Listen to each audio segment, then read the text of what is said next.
نحمدہ ونصلی علی رسول الکریم اما بعد فاعوذ باللہ من الشیطان الرجیم بسم اللہ الرحمن الرحیم وما خلقت الجن والانس الا لیعبدون۔ یہ سورہ الذاریات آیت نمبر 56 تلاوت کی ہے۔ آج ہمارا ٹاپک ہے کہ انسان کی تخلیق کیوں ہوئی ہے۔ دیکھیں، قرآن مجید میں اللہ رب العالمین اس چھوٹی سی آیت میں انسانیت کی تخلیق کا ذکر فرماتے ہیں کہ انسان کو کیوں پیدا کیا گیا۔ فرماتے ہیں وما خلقت الجن والانس الا لیعبدون، کہ میں نے نہیں پیدا کیا جنات اور انسانوں کو مگر اپنی عبادت کے لیے پیدا فرمایا ہے۔ دیکھیں، عبادت یہ عربی لفظ ہے، ہمیں جاننا چاہیے کہ عبادت ہے کیا چیز۔ اگر میں اس کا مختصر تعارف کروں، مختصر مفہوم بیان کروں کہ عبادت ہے کیا، اس کی بہت سارے مفہوم علماء اور محققین نے بیان کیا ہے، لیکن میں مختصراً بتانے کی کوشش کرتا ہوں کہ عبادت یہ ہے کہ ہماری 24 گھنٹے کی زندگی جو ہے، اس میں جو چیزیں اللہ نے منع کی ہیں اس سے باز آ جانا، جس چیز کا اللہ نے حکم دیا ہے اس چیز کو کرنا، اس پر عمل کرنا، اللہ کے اس حکم کو ماننا، یہ کیا ہے؟ یہ عبادت ہے۔ تو اب ہم دیکھتے ہیں کہ جس کام کا اللہ نے ہمیں حکم دیا ہے، اگر میں وہ کام کرتا ہوں اور جس کام سے اللہ نے مجھے منع کیا ہے اس کام سے میں منع ہو جاتا ہوں، تو یہ کیا ہوگا؟ ہماری 24 گھنٹے کی زندگی یہ عبادت میں گزرے گی۔ لیکن عبادت کے لیے اللہ نے ایک شرط رکھی ہے۔ سورہ نساء میں اللہ فرماتا ہے وَاعْبُدُوا اللَّهَ وَلَا تُشْرِكُوا بِهِ شَيْئًا، کہ اللہ کی عبادت اس طرح کرو کہ اس عبادت میں اللہ کے ساتھ کسی بھی چیز کو شریک نہ کرو۔ شیئا یہ نکیرہ آیا ہے۔ آپ نے دیکھا ہوگا روشن دان میں جو روشنی آتی ہے اس میں باریک باریک ذرات ہوتے ہیں۔ شیعہ کا اطلاق اس کے اوپر ہوتا ہے کہ یعنی اس سے بھی چھوٹی سی چیز، یہ بھی اللہ کے ساتھ شریک نہیں کرنا ہے تمہیں اللہ کی عبادت میں۔ اور دیکھیں، یہ عبادت اتنی اہم چیز ہے کہ جتنی انبیاء آئے ہیں، تمام انبیاء علیہ السلام نے اپنی قوم کو جو سب سے پہلی دعوت دی ہے وہ کیا دعوت دی ہے؟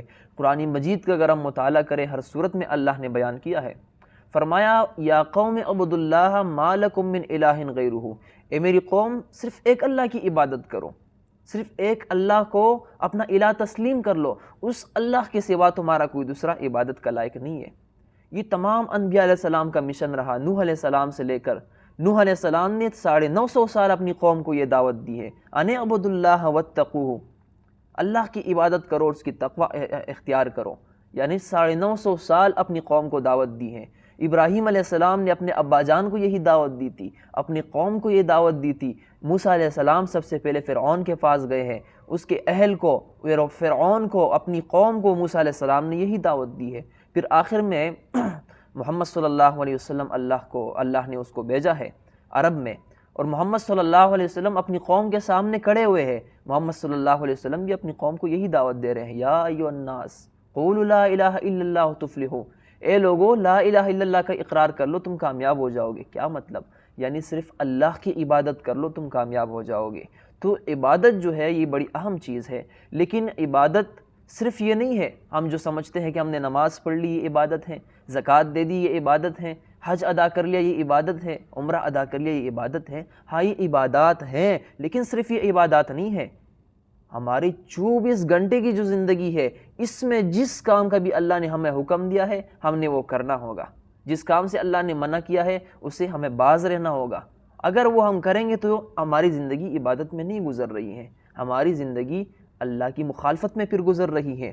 اور آپ دیکھیں، اعمال تو ہم بہت سارے کرتے ہیں، نماز پڑھتے ہیں، حج ادا کرتے ہیں، صدقات کرتے ہیں، قرآن مجید کی تلاوت بھی کرتے ہیں، محمد صلی اللہ علیہ وسلم کو اللہ کے آخری رسول مانتے ہیں، یہ تسلیم کرتے ہیں، لیکن ہم نے کبھی سوچا نہیں ہے کہ جو عبادت ہم کر رہے ہیں اس کے اندر ہم تو اللہ کے ساتھ شرک نہیں کر رہے، ہم نے کبھی سوچا نہیں ہے۔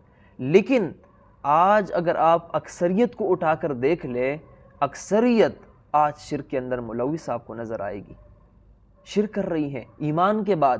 اور یہ میری بات نہیں ہے، قرآن مجید کے اندر اگر آپ غور و فکر کریں گے، سورہ یوسف میں اللہ فرماتا ہے، سورہ یوسف سورۃ نمبر 12 کی آیت نمبر 106 میں وَمَا يُؤْمِنُ أَكْثَرُهُمْ بِاللَّهِ إِلَّا وَهُمْ مُشْرِكُونَ، کہ اکثریت ایمان نہیں لاتی ہے مگر اس حال میں وہ ایمان لاتی ہے کہ اپنے ایمان میں اللہ کے ساتھ شرک کرتی ہے، اپنے عقیدے میں انہوں نے اپنے عقیدے کے اندر اللہ کے ساتھ اللہ کی مخلوق کو شریک کیا ہے۔ اللہ کی مخلوق کو اللہ کے جو اختیارات ہیں وہ دیے ہیں، اللہ کی مخلوق کو اللہ کی جو صفات ہیں وہ دیے ہیں، اللہ کی احکامات میں اللہ کے ساتھ اللہ کی مخلوق کو شریک ٹھہرایا ہے۔ اور آپ قرآن مجید میں غور کریں کہ شرک کی موجودگی میں کوئی بھی عبادت قبول نہیں ہوتی ہے، یہ اللہ کا فیصلہ ہے۔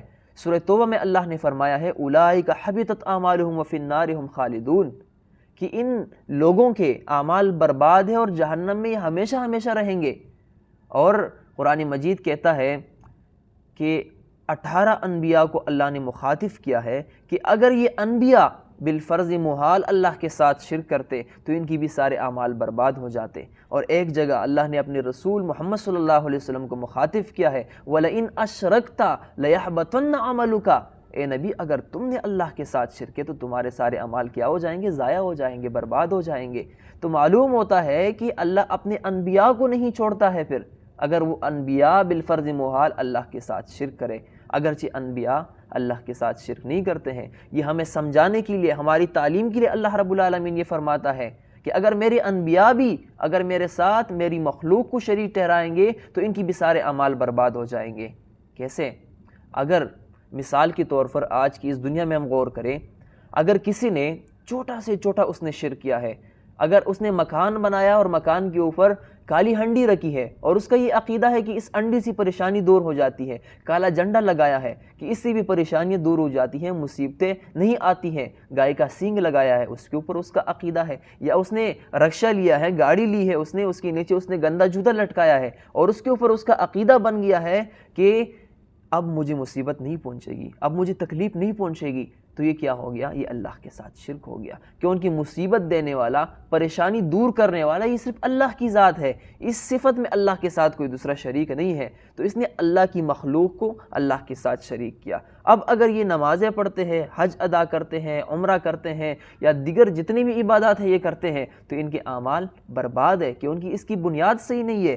جب آپ کسی مکان کو بناتے ہیں اور مکان کی بنیاد کو آپ پختہ نہیں بناتے ہیں تو اگر اس مکان میں، اس بلڈنگ میں آپ جتنی بھی سجاوٹیں کریں، جتنی بھی اس کے چھت آپ بنائیں، لیکن ایک دن وہ بلڈنگ گر جائے گی، وہ عمارت گر جائے گی۔ تو اسی طرح ہمارا یہ عقیدہ ہے کہ اگر ہمارے عقیدے میں شرک ہے، بنیادی چیز ہمارا خراب ہے، تو ہمارے جتنے بھی ہم اعمال کر لیں وہ قبول نہیں ہوں گے۔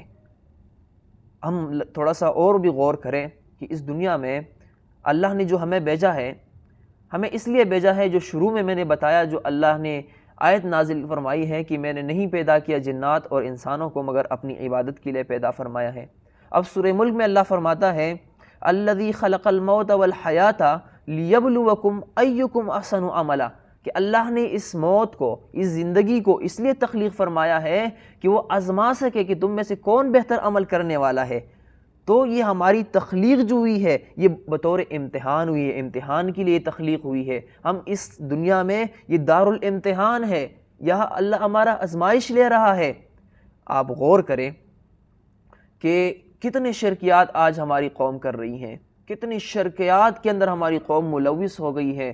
کسی نے گلے میں تعویذ لٹکایا ہے، اس کا عقیدہ ہے کہ اس تعویذ سے بھی سب کچھ ہو سکتا ہے، اس سے بیماریاں دور ہو جاتی ہیں، اس سے پریشانیاں دور ہو جاتی ہیں۔ اس نے اپنی دکان میں تعویذ لگائی ہے اور اس کا یہ عقیدہ ہے کہ اس سے بھی گاہک آتے ہیں، مصیبت دور ہو جاتی ہے، تکلیف دور ہو جاتی ہے۔ تو یہ کیا ہے؟ یہ اللہ کے ساتھ اس کی مخلوق کو اس نے شریک کیا ہے۔ آپ نے نہیں دیکھا ہے، آپ نے نہیں سنا ہے کہ محمد صلی اللہ علیہ وسلم نے کیا فرمایا ہے اس کے حوالے سے؟ محمد صلی اللہ علیہ وسلم نے فرمایا ہے، مسند احمد کی حدیث ہے، جلد نمبر 4 صفحہ 152 پر یہ حدیث موجود ہے۔ اللہ کے رسول فرماتے ہیں صلی اللہ علیہ وسلم من تعلق تمیمۃ فقد اشرک، جس نے تعویذ لٹکایا اس نے اللہ کے ساتھ شرک کیا۔ یہ قرآن اس لیے نازل نہیں ہوا تھا کہ اسے ہم تعویذات لے کے اپنے گلے کے اندر لٹکائے، اپنے بچے کے پاؤں کے اوپر ہم باندھ لیں اور اس کے اوپر وہ پخانہ کرے، وہ پیشاب کرے۔ یہ قرآن کی سب سے بڑی گستاخی ہے۔ اور بھی بہت سارے شرکیات ہیں، انشاءاللہ ہم مختصراً ویڈیوز کے اندر اس کی تفصیل بیان کریں گے، مختصر انداز میں اس کی تفصیل آپ لوگوں کو بتائیں گے، اس سے آپ لوگوں کو آگاہ کریں گے۔ ہمارے ساتھ رہیں، ہمارے چینل کو دیکھیں، ہماری ویڈیوز کو دیکھیں، اور جہاں بھی ہماری غلطی ہو ہماری اصلاح کریں، جہاں پہ ہماری بات قرآن و سنت کے مطابق ہوں اسے آپ ایکسیپٹ کریں۔ یہ آپ کے اوپر فرض ہے، کیونکہ یہ ہماری بات نہیں ہوگی، وہ اللہ کی بات ہوگی۔ اور جب تک آپ کو ہماری طرف سے جو بھی حق پہنچتا ہے اور آپ کو محسوس ہوتا ہے کہ یہ حق بات ہے، یہ قرآن و سنت کی بات ہے، تو ضروری ہے کہ اس کے اندر ہمارے ساتھ دیں، اس لوگوں تک پہنچائیں، لوگوں کو بتائیں، لوگوں کو سکھائیں، تاکہ ہماری قوم شرک جیسی بڑی بیماری سے بچ جائے۔ کیوں ان کی شرک کی موجودگی میں اللہ نے فرمایا ہے اِنَّهُ مَن يُشْرِكْ بِاللَّهِ فَقَدْ حَرَّمَ اللَّهُ عَلَيْهِ الْجَنَّةَ وَمَأْوَاهُ النَّارُ وَمَا لِلظَّالِمِينَ مِنْ أَنصَارٍ، کہ جو بھی اللہ کے ساتھ شرک کرتا ہے اس کے سارے اعمال برباد ہیں، اس کا ٹھکانہ جہنم ہے اور ایسے ظالموں کا کوئی مددگار نہیں ہے۔ اللہ سے دعا ہے کہ اللہ رب العالمین ہمیں قرآن مجید کی سمجھ عطا فرمائے، اللہ ہمارے دلوں کے اوپر قرآن مجید کی تسکین نازل فرمائے۔ اقول قولی ھذا استغفر اللہ لی ولکم ولسائر المؤمنین۔